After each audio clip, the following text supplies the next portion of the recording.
12 ज्योतिर्लिंग के बारे में आपको एक एक करके विस्तार से बताएंगे कि इनकी स्थापना कौन से स्थान पे हुई, कैसे हुई और कब हुई और इनकी मान्यता क्या क्या है। ओमकारेश्वर ज्योतिर्लिंग। एक बार विंध्य पर्वत ने भगवान शिव की कई माहों तक कठिन तपस्या की। उनकी इस तपस्या से प्रसन्न होकर शंकर जी ने उन्हें साक्षात दर्शन दिए और विंध्य पर्वत से अपनी इच्छा प्रकट करने के लिए कहा। इस अवसर पर अनेक ऋषि और देव भी उपस्थित थे। विंध्य पर्वत की इच्छा के अनुसार भगवान शिव ने ज्योतिर्लिंग के 2 भाग किए। एक का नाम ओंकारेश्वर रखा तथा दूसरा का नाम ममलेश्वर रखा। ओंकारेश्वर में ज्योतिर्लिंग के 2 रूपों की पूजा की जाती है। ओंकारेश्वर ज्योतिर्लिंग से संबंधित अन्य कथा के अनुसार भगवान के महान भक्त अम्बरीश और मुचुकुंद के पिता सूर्यवंशी राजा मानधाता ने इस स्थान पर कठोर तपस्या करके भगवान शंकर को प्रसन्न किया था। उस महान पुरुष मानधाता के नाम पर ही इस पर्वत का नाम मानधाता पर्वत हो गया। केदारनाथ ज्योतिर्लिंग। केदारनाथ महादेव के विषय में कई कथाएं हैं। स्कंद पुराण में लिखा है कि एक बार केदार क्षेत्र के विषय में जब पार्वती जी ने शिव जी से पूछा तब भगवान शिव ने उन्हें बताया कि केदार क्षेत्र उन्हें अत्यंत प्रिय है। वे यहाँ सदा अपने गणों के साथ निवास करते हैं। इस क्षेत्र में वे तब से रहते हैं जब उन्होंने सृष्टि की रचना के लिए ब्रह्मा का रूप धारण किया था। स्कंद पुराण में इस स्थान की महिमा का एक वर्णन यह भी मिलता है कि एक बहेलिया था जिसे हिरण का मांस खाना अत्यंत प्रिय था। एक बार यह शिकार की तलाश में केदार क्षेत्र में आया। पूरे दिन भटकने के बाद उसे शिकार नहीं मिला। संध्या के समय नारद मुनि इस क्षेत्र में आए तो दूर से बहेलिया उन्हें हिरण समझकर उन पर वाण चलाने के लिए तैयार हुआ। जब तक वह वाण चलाता सूर्य पूरी तरह से डूब गया। अंधेरा होने पर उसने देखा कि एक सर्प मेढक को निगल रहा है। मृत होने के बाद मेढक शिव रूप में परिवर्तित हो गया। इसी प्रकार बहेलिया ने देखा कि एक हिरण को सिंह मार रहा है। मृत हिरण शिव गणों के साथ शिवलोक जा रहा है। इस अद्भुत दृश्य को देखकर बहेलिया हैरान था। इस समय नारद मुनि ब्राह्मण वेश में बहेलिया के समक्ष उपस्थित हुए। बहेलिया ने नारद मुनि से इन अद्भुत दृश्यों के विषय में पूछा। नारद मुनि ने उसे समझाया कि यह अत्यंत पवित्र क्षेत्र है। इस स्थान पर मृत होने पर पशु पक्षी को भी मुक्ति मिल जाती है। इसके बाद बहेलिया को अपने पाप कर्मों का स्मरण हो गया कि किस प्रकार उसे पशु पक्षियों की हत्या की है। बहेलिया ने नारद मुनि से अपनी मुक्ति का उपाय पूछा। नारद मुनि ने शिव का ज्ञान प्राप्त करके बहेलिया केदार क्षेत्र में रहकर शिव उपासना में लीन हो गया। मृत्यु बाद उसे शिवलोक में स्थान प्राप्त हुआ। ज्योतिर्लिंग की कथा के विषय में शिव पुराण में वर्णित है कि नर और नारायण नाम के 2 भाइयों ने भगवान शिव की पार्थिव मूर्ति बनकर उनकी पूजा में ध्यान में लगे रहते हैं। इन दोनों भाइयों की भक्ति पूर्ण तपस्या से प्रसन्न होकर भगवान शिव इनके समक्ष प्रकट हुए। भगवान शिव ने इनसे वरदान मांगने के लिए कहा तो जन कल्याण की भावना से इन्होंने शिव से वरदान मांगा कि वह इस क्षेत्र में जन कल्याण हेतु सदा वर्तमान रहे। इनकी प्रार्थना पर भगवान शंकर ज्योतिर्लिंग के रूप में केदार क्षेत्र में प्रकट हुए। केदारनाथ से जुड़ी पांडवों की कथा शिव पुराण में लिखा है कि महाभारत के युद्ध के बाद पांडवों को इस बात का प्रायश्चित हो रहा था कि उनके हाथों अपने भाई बंधुओं की हत्या हुई है। वे इस पाप से मुक्ति पाना चाहते थे। इसका समाधान जब इन्होंने वेद व्यास जी से पूछा तो उन्होंने कहा कि बंधुओं की हत्या का पाप तभी मिट सकता है जब शिव इस पाप से मुक्ति प्रदान करेंगे। शिव पांडवों से अप्रसन्न थे। अंततः पांडव जब विश्वनाथ के दर्शन के लिए काशी पहुंचे तब वे वहां शंकर प्रत्यक्ष प्रकट नहीं हुए।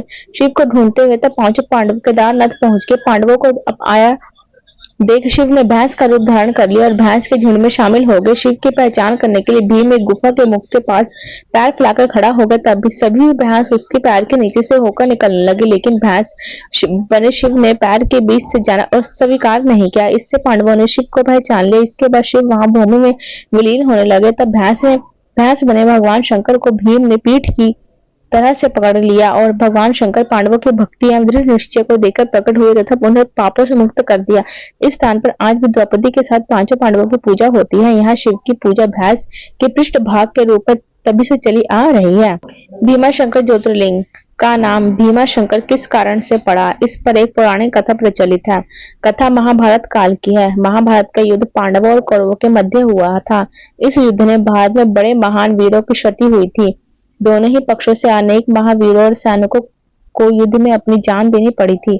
इस युद्ध में शामिल होने वाले दोनों पक्षों को गुरु द्रोणाचार्य से प्रशिक्षण प्राप्त हुआ था। कौरवों और पांडवों ने जिस स्थान पर दोनों को प्रशिक्षण देने का कार्य किया था वह स्थान है आज उज्जनक के नाम से जाना जाता है। यही पर आज भगवान महादेव का भीमशंकर विशाल ज्योतिर्लिंग है। कुछ लोग इस मंदिर को भीमाशंकर ज्योतिर्लिंग भी कहते हैं। भीमाशंकर ज्योतिर्लिंग कथा शिव पुराण अनुसार भीमाशंकर ज्योतिर्लिंग का वर्णन शिव पुराण में मिलता है। शिव पुराण में कहा गया है कि पुराने समय में भीम नाम का एक राक्षस था। वह राक्षस कुंभकर्ण का पुत्र था, परंतु उसका जन्म ठीक उसके पिता की मृत्यु के बाद हुआ था। अपने पिता की मृत्यु भगवान राम के हाथों होने की घटना की उसे जानकारी नहीं थी। समय बीतने के बाद जब उसे अपनी माता से इस घटना की जानकारी हुई तो वह श्री भगवान राम का वध करने के लिए आतुर हो गया। अपने उद्देश्य को पूरा करने के लिए उसने अनेक वर्षों तक कठोर तपस्या की। उनकी तपस्या से प्रसन्न होकर उससे ब्रह्मा जी ने विजयी होने का वरदान पाने के बाद राक्षस निर्कुंश हो गया। उससे मनुष्य के साथ देवी देवता भी भयभीत रहने लगे। धीरे धीरे सभी जगह उसके आतंक की चर्चा होने लगी। युद्ध में उसने देवताओं को परास्त करना प्रारंभ कर दिया। जहां वह जाता मृत्यु का तांडव होने लगता। उसने सभी पूजा पाठ बंद करवा दिया। अत्यंत परेशान होने के बाद सभी देव भगवान शिव की शरण में आए। भगवान शिव ने सभी को आश्वासन दिलाया कि वे इसका उपाय निकालेंगे। भगवान शिव ने राक्षसों को नष्ट कर दिया। भगवान शिव से सभी देवों ने आग्रह किया कि वे इस स्थान पर शिवलिंग रूप में विराजित हो। उनकी इस प्रार्थना को भगवान शिव ने स्वीकार किया। वे भीमाशंकर ज्योतिर्लिंग के रूप में आज भी विराजमान है।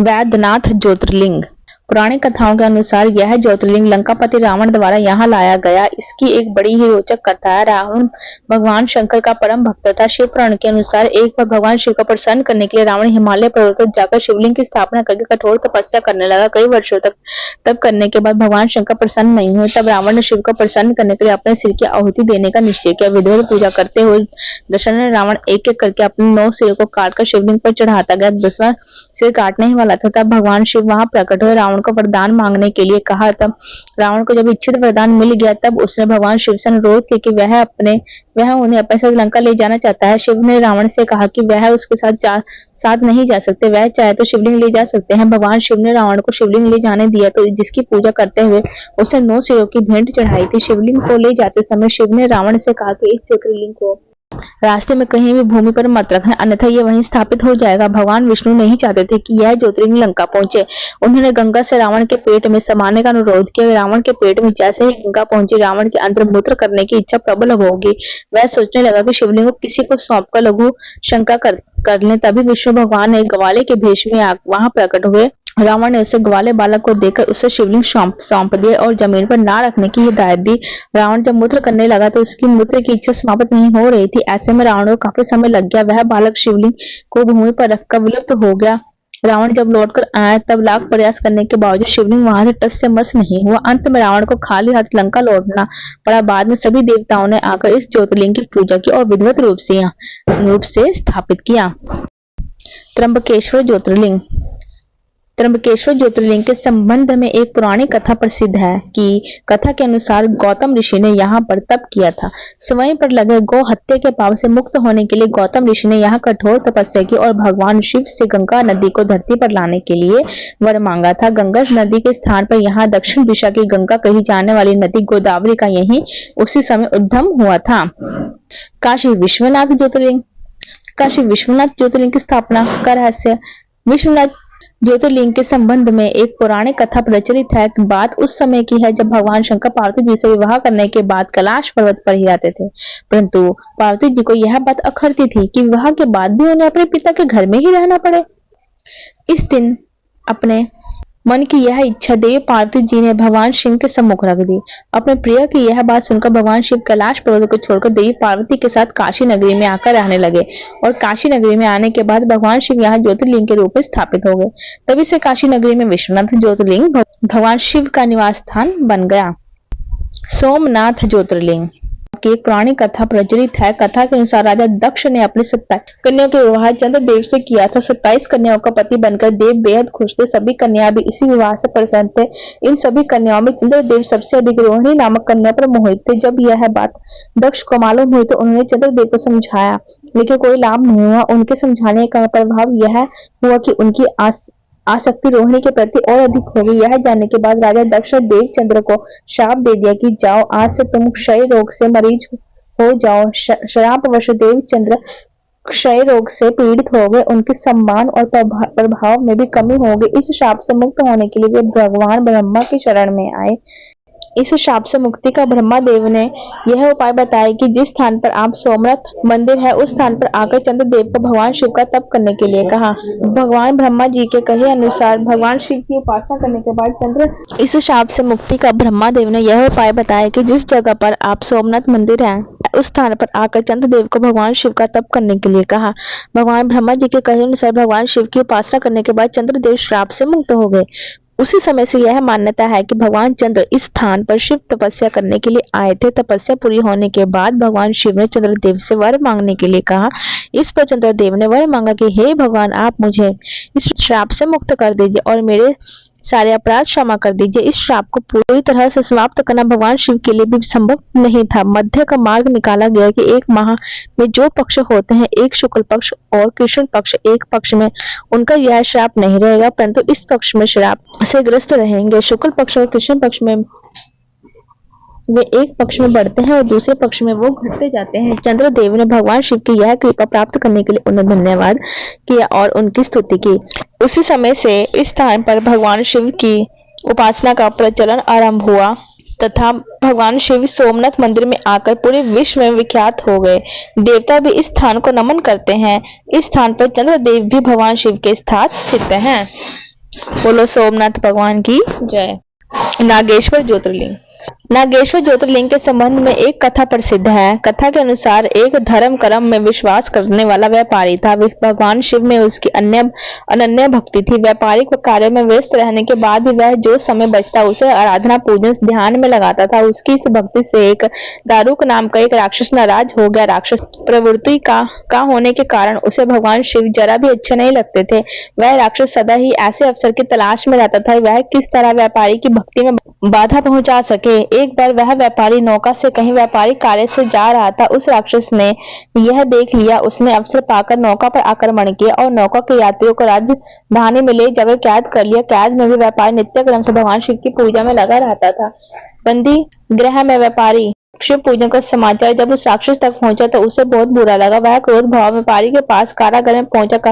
व्यापारी उस समय पूजा ध्यान में मगन था। राक्षस ने उस पर भी उसी मुद्रा में क्रोध करना प्रारंभ कर दिया। राक्षस से क्रोध का कोई प्रभाव जब व्यापारी पर नहीं हुआ तो राक्षस ने अपने अनुचरों से कहा कि वह व्यापारी को मार डाले। यह आदेश भी व्यापारी को विचलित ना कर सके। इस पर भी व्यापारी अपनी और अपने साथियों के मुक्ति के लिए भगवान शिव से प्रार्थना करने लगा। उसकी भक्ति से प्रसन्न होकर भगवान शिव उसी कारागार में एक ज्योतिर्लिंग रूप में प्रकट हुए और व्यापारी के पशुपात अस्त्र स्वयं की रक्षा करने के लिए दया इस अस्त्र से राक्षस दारू तथा उसके अनुचरों का वध कर दिया।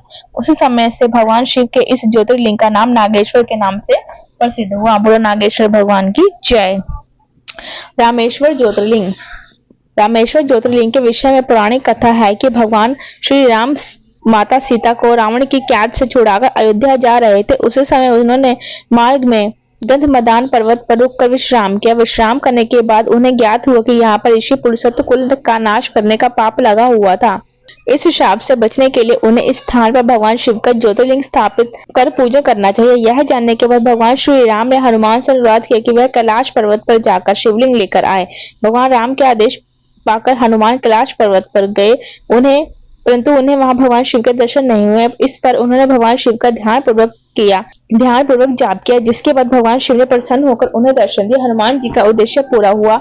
इधर हनुमान जी को तप करने और भगवान शिव को प्रसन्न करने के कारण देरी हो गई और उधर भगवान राम और देवी सीता शिवलिंग की स्थापना का शुभ मुहूर्त के लिए प्रतीक्षा करते हैं। शुभ मुहूर्त निकल जाने के डर से देवी जानकी विधि पूर्वक बालू का ही लिंग बनाकर उनकी स्थापना कर दी। शिवलिंग की स्थापना के होने कुछ पलों के बाद हनुमान जी शंकर जी से लिंग लेकर पहुंचे तो उन्हें दुख और आश्चर्य दोनों हुआ। हनुमान जी जिद करने लगे कि उनके द्वारा लाए गए शिवलिंग को ही स्थापित किया जाए। इस पर भगवान राम ने कहा कि तुम पहले से स्थापित बालू का शिवलिंग हटा दो, इसके बाद तुम्हारे द्वारा लाए गए शिवलिंग को स्थापित कर दिया जाएगा। हनुमान जी ने अपने पूरे सामर्थ्य से शिवलिंग को हटाने का प्रयास किया परंतु वह असफल रहे। बालू का शिवलिंग अपने स्थान से हिलने के स्थान पर हनुमान जी ही लहूलुहान हो गए। हनुमान जी की यह स्थिति देखकर माता सीता रोने लगी और हनुमान जी को भगवान राम ने समझाया कि शिवलिंग को उसके स्थान से हटाने का जो पाप तुमने किया है उसी के कारण उन्हें यह शारीरिक कष्ट झेलना पड़ा। अपनी गलती के लिए हनुमान जी ने भगवान राम से क्षमा मांगी और जिस शिवलिंग को हनुमान जी कैलाश पर्वत से लेकर आए थे उसे भी समीप ही स्थापित कर दिया गया।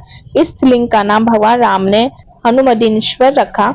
इन दोनों शिवलिंगों की प्रशंसा भगवान राम ने स्वयं अनेक शास्त्रों के माध्यम से की है। बोलो रामेश्वर ज्योतिर्लिंग की जय। घृणेश्वर ज्योतिर्लिंग भारत के दक्षिण प्रदेश के देवगिरी पर्वत के निकट सुकुर्मा नामक ब्राह्मण और उनकी पत्नी सुदेश निवास करते थे। दोनों ही भगवान शिव के परम भक्त थे, परंतु इनके कोई संतान ना थी।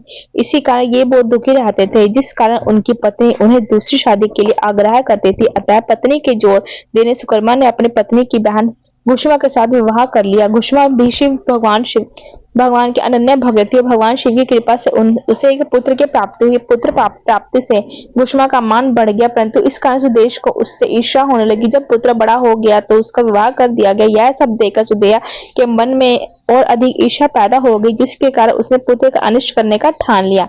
एक दिन रात्रि में जब सब सो गए तब उसने घुष्मा के पुत्र को चाकू से मारकर उसके शरीर के टुकड़े कर दिए और उन टुकड़ों को सरोवर में डाल दिया, जहां पर घुष्मा प्रतिदिन पार्थिव शिवलिंग का विसर्जन किया करती थी। शव को तालाब में फेंक कर वह आराम से घर में आकर सो गई। रोज की भांति जब सभी लोग अपने कार्य में व्यस्त थे, नित्य कर्म में लगे, तब सुदेहा भी आनंद पूर्वक घर के काम काज में जुट गई। परंतु जब बहू नींद से जागी तो बिस्तर को खून से सनप पाए तो मां से कुछ टुकड़े दिखाई दिए। यह भयानक दिशा देकर व्याकुल बहू अपनी पत्नी सास घुष्मा के पास जाकर रोने लगी और पति के बारे में पूछने लगी, विलाप करने लगी। सुदेहा भी उसके साथ विलाप में शामिल होगी ताकि किसी को उस पर संदेह ना हो।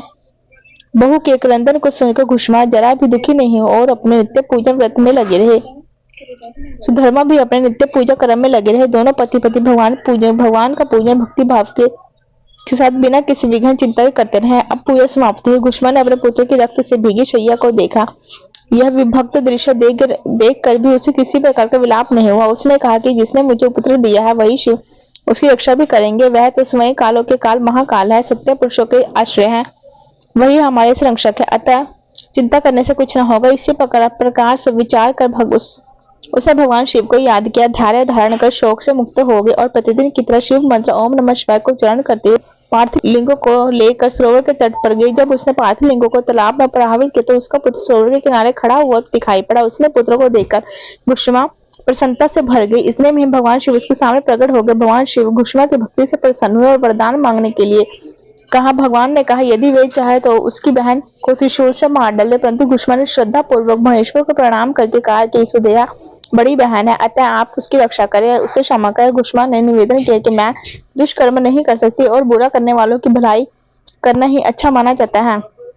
अतः भगवान शिव घुष्मा के भक्ति पूर्ण विचारों को सुनकर अत्यंत प्रसन्न हो उठे। कहा, घुष्मा तुम कोई और वर मांग सकती हो। घुष्मा ने कहा, हे महादेव, मुझे वर देना ही चाहते हो तो लोगों की रक्षा कल्याण के लिए आप यही सदा निवास करें। घुष्मा की प्रार्थना से प्रसन्न महेश्वर शिव जी ने उस स्थान पर सदैव वास करने का वरदान दिया तथा तालाब के समीप ज्योतिर्लिंग के रूप में वहां पर वास करने लगे और घुष्मेश्वर के नाम से प्रसिद्ध हुए। उस तालाब का नाम भी तब से शिवालय हो गया। मल्लिकार्जुन ज्योतिर्लिंग की कथा के अनुसार भगवान शंकर के दोनों पुत्रों में से आपस में इस बात पर विवाद उत्पन्न हो गया कि पहले किसका विवाह होगा। जब श्री गणेश और कार्तिकेय जब विवाद में किसी हल पर नहीं पहुंच पाए तो दोनों अपना अपना मत लेकर भगवान शंकर माता पार्वती के पास गए। अपने दोनों पुत्रों को इस प्रकार लड़ता देखा माता पिता ने दोनों को समझाने की कोशिश की, परंतु जब वे किसी प्रकार से गणेश और कार्तिकेय को समझाने में सफल नहीं हुए तो उन्होंने दोनों के समान एक शर्त रखी। दोनों से कहा कि आप दोनों में से जो भी पृथ्वी का पूरा चक्कर सबसे पहले लगाने में सफल रहेगा उसका विवाह सबसे पहले कर दिया जाएगा। विवाह की यह शर्त सुनकर दोनों को बहुत प्रसन्नता हुई। कार्तिकेय का वाहन क्योंकि मयूर है इसलिए वे तो शीघ्र ही अपने वहां पर सवार होकर इस कार्य को पूरा करने के लिए चल दिए, परंतु समस्या श्री गणेश के सामने उनका वाहन मूषक है और मूषक मंद गति जीव है। अपने वाहन की गति का विचार आते ही श्री गणेश समझिए कि वे इस प्रतियोगिता में इस वाहन से नहीं जीत सके। श्री गणेश चतुर्बुद्धि, तभी तो उन्हें बुद्धि का देव स्थान प्राप्त है। बस उन्होंने क्या किया, उन्होंने प्रतियोगिता जीतने का एक मध्य मार्ग निकाला। शास्त्रों का अनुशासन करते हुए अपने माता पिता प्रदक्षिणा करना प्रारंभ कर दी। शास्त्रों के अनुसार माता पिता भी पृथ्वी के समान होते हैं। माता पिता उनकी बुद्धि की चतुरता को समझ गए। उन्होंने भी श्री गणेश को कामना पूरी होने का आशीर्वाद दे दिया। शर्त के अनुसार श्री गणेश का विवाह सिद्धि और रिद्धि दोनों कन्याओं से कर दिया गया। पृथ्वी की प्रदक्षिणा कर जब कार्तिकेय वापस लौटे तो उन्होंने देखा कि श्री गणेश का विवाह तो हो चुका है, वे हार गए। श्री गणेश की बुद्धिमान से कार्तिकेय नाराज होकर शैल पर्वत पर चले गए। शैल पर माता पार्वती पुत्र कार्तिकेय को समझाने के लिए चली गई और भगवान शंकर भी यहाँ ज्योतिर्लिंग के रूप में अपने पुत्र से आग्रह करने के लिए पहुंच गए। उसी समय से यह शैल पर्वत पर मल्लिकार्जुन ज्योतिर्लिंग की स्थापना हुई। इस पर्वत पर शिव का पूजन करना पुण्यकारी हो गया। श्री मल्लिकार्जुन मंदिर निर्माण कथा पौराणिक कथा के अलावा श्री मल्लिकार्जुन ज्योतिर्लिंग के संबंध में एक किंवदंती भी प्रसिद्ध है। किंवदंती के अनुसार एक समय की बात है कि श्री शैलपुत्र के निकट एक राजा था जिसका नाम चंद्रगुप्त था। उस राजा की एक कन्या थी। वह कन्या अपने किसी मनोकामना की पूर्ति हेतु महलों को छोड़कर शैल पर्वत पर स्थित एक आश्रम में रह रही थी। उस कन्या के पास एक सुंदर गाय थी। प्रति रात्रि जब कन्या सो जाती तो उसकी गाय का दूध को दूह कर ले जाता था।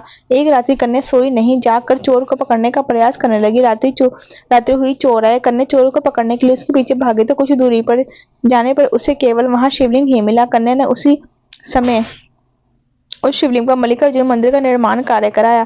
प्रत्येक वर्ष यहाँ शिवरात्रि के अवसर पर एक विशाल मेले का आयोजन किया जाता है। स्थान आज श्री मल्लिकार्जुन ज्योतिर्लिंग के नाम से प्रसिद्ध है। ज्योतिर्लिंग के दर्शन करने से भक्तों की इच्छा पूर्ति होती है और वह व्यक्ति इस लोक में सभी भोग भोगकर अन्य लोक में श्री विष्णु धाम जाता है। महाकालेश्वर ज्योतिर्लिंग कथा के अनुसार एक बार अवंतिका नाम के राज्य में एक राजा वृषभसेन नाम के राजा राज्य करते थे। राजा वृषभसेन भगवान शिव के अनन्य भक्त थे। अपनी दैनिक दिनचर्या का अधिकतर भाग वे भगवान शिव की भक्ति में लगाते रहते थे। एक बार पड़ोसी राजा ने उनके राज्य पर हमला कर दिया। राजा वृषभसेन अपने साहस और पुरुषार्थ से इस युद्ध को जीतने में सफल रहा। इस पर पड़ोसी राजा ने युद्ध में विजय प्राप्त करने के लिए अन्य किसी मार्ग का उपयोग करना उचित समझा। इसके लिए उसने एक असुर की सहायता ली। उस असुर को अदृश्य होने का वरदान प्राप्त था। राक्षस ने अपनी अनोखी विद्या का प्रयोग करते हुए अवंतिका राज्य पर अनेक हमले किए। इस हमलों से बचने के लिए राजा वृषभसेन ने भगवान शिव की शरण लेनी उपयुक्त समझे। अपने भक्त की पुकार सुनकर भगवान शिव वहां प्रकट हुए। उन्होंने स्वयं ही प्रजा की रक्षा की। इस पर राजा वृषभसेन ने भगवान शिव से अवंतिका राज्य में ही रहने का आग्रह किया, जिससे भविष्य में अन्य किसी आक्रमण से बचा जा सके। राजा की प्रार्थना सुनकर भगवान वहां ज्योतिर्लिंग के रूप में प्रकट हुए और उसी समय से उज्जैन में महाकालेश्वर की पूजा की जाती है। बोलो महाकालेश्वर भगवान की जय।